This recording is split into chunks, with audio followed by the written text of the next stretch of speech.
Tap dance is known as one of America's first art forms.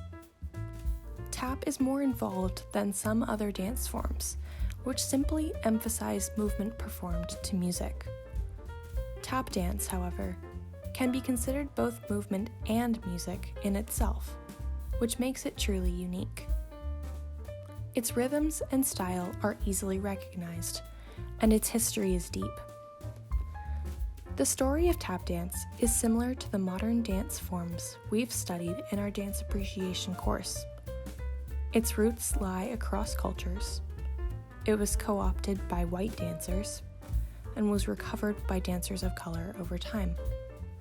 In this video, I'll cover a brief history of the dance style, including its inspirations, birthplace, popularization, fall, and recovery. Tap dance is defined by its rhythmic beats made from heel and toe taps through striking the floor. Typically, these beats are made from tap shoes, fitted shoes with metal plates or taps attached to both the heel and toe. These are typically made of aluminum, but the original taps were wooden.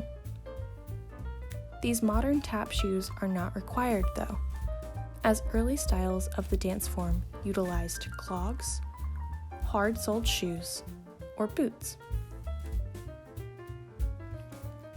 Much of the development of tap dance came from the fusion of various percussive dances, including Scottish, Irish, and English clog dances, as well as African tribal dances. While tap is a unique style, there are even more forms of dance that combine foot stomping and movement, including flamenco and Irish step dancing. Researchers suggest that tap was born in urban areas in the United States in the early 17th century. One commonly named birthplace for tap dance is the 5 Points district in New York City, or modern-day Chinatown. At the time of the beginnings of the tap dance, the 5 Points district was one of America's earliest melting pots, in which immigrants from all backgrounds lived and worked side by side. Not only did they share their neighborhood, but they also shared their cultures with one another. One opportunity for entertainment in these days were dance competitions, later known as cutting contests. In these casual but competitive environments, dancers honed their skills by learning each other's techniques. Tap dance evolved into new forms through this innovation, taking bits and pieces from styles including buck dancing, soft shoe dancing, and buck and wing dancing.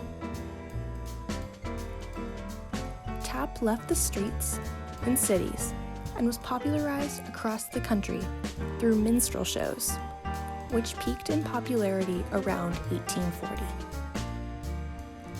Minstrel shows were dance hall acts involving singing, dancing, and comedy, focused on comic enactment of racial stereotypes.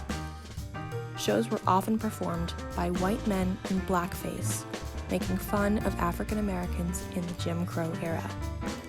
In fact, the father of the blackface show was Thomas Dartmouth Rice, popularly known as Jim Crow himself, an early African American impersonator whose performances were the epitome of the genre. Despite tap dance's racially charged popularity increase, tap was recovered by African American dancers, in large part due to the efforts of William Henry Lane, who was the first African American dancer to perform with an all-white minstrel troupe. When Black performers finally gained access to the minstrel stage after the Civil War, the tap vocabulary was infused with a variety of new steps, rhythms, and choreographic structures from African American social dance forms. The American Reconstruction era followed. Traveling shows, carnivals, and circuses featured chorus lines and comics, dancing an early style of tap that combined steps like shuffles, wings, drags, and slides. with flat-footed, eccentric dancing. By the turn of the 20th century, Americans had gone mad for new dance styles like the foxtrot, a syncopated ragtime dance that bounced couples along the floor with hops, kicks, and capers. Dozens of animal-style dances with black roots, such as the turkey trot, the monkey glide, the chicken scratch, the bunny hug, and the bullfrog hop, were danced to these ragtime rhythms. Vaudeville variety shows in the early 20th century built on the popularity of tap dance, as tap dancers and family acts traveled the country. Each act brought signature flair to tap dance, including the Berry Brothers in their cane twirling dances, King, King, and King dressed as convicts dancing in a literal chain gang, Cook and Brown's knockabout acts, and Will Mahoney's tap dances on a giant xylophone, just to name a few.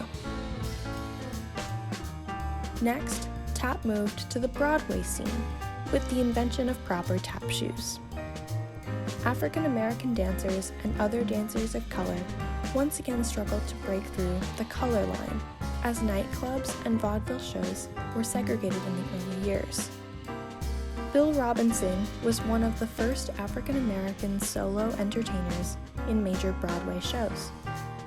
It is generally believed that Shuffle Along, 1921, the all-black musical with music by U.B. Blake and lyrics by Noble Sissle, introduced the most exciting form of jazz tap dancing ever had been seen on the Broadway stage.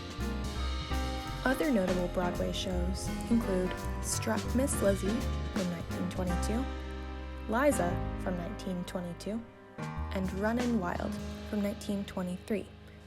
In Runnin' Wild, a new tap dancing version of the Charleston was performed, while the chorus beat out the time with hand clapping and foot patting. In the 30s and 40s, jazz tap dancing continued to develop in direct relationship to jazz music. Tap dancers were often featured performing in front of swing bands in dance halls. Talking motion pictures, better known as film with sound, were the next major frontier for tap dancers, allowing famous Broadway acts like Fred Astaire to translate their stardom from the stage to the screen. The person who arguably did more for tap dance's popularity than any other person in the history of the dance style was Shirley Temple. A 6-year-old dancer, she became the top box office draw in the United States from 1935 to 1938. In the post-war era, around the 1940s, there was a radical transformation in American jazz dance, as the steady and danceable rhythms of swing gave way to the dissonant sounds and rhythmic shifts of bebop. Jazz tap rhythms, previously reserved for the feet, were absorbed into the body, and a new style of modern jazz dance performed without metal taps became popular in Hollywood and on Broadway.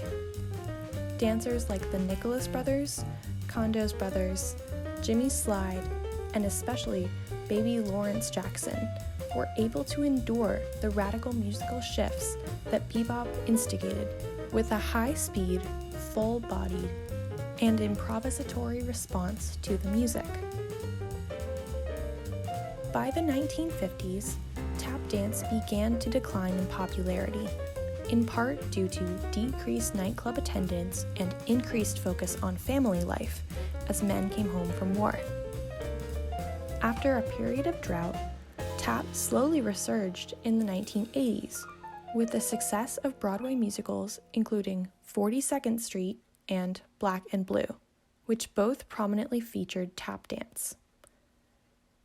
Two notable dancers in the late 20th century for tap are Gregory Hines and Savion Glover. Gregory Hines pushed a more masculine, dynamic style of tap than was seen in the early 1900s, and emphasized this new image of the dance in the film Tap, released in 1989. This film gave the dance style new life and meaning in a modern-day context. Similarly, Savion Glover earned the title role in the Broadway show The Tap Dance Kid in 1984, and continued developing his unique interpretation of tap, influenced by modern funk and hip-hop rhythms. In the first decade of the 21st century, tap dance was regarded as a national treasure, a veritable American vernacular dance form. At Radio City Music Hall, the precision tap dancing of the Rockettes continued in show-stopping numbers, 5 shows a day, 7 days a week. On television, Marvin the Tap Dancing Horse became a popular children's show on PBS and introduced tap to children.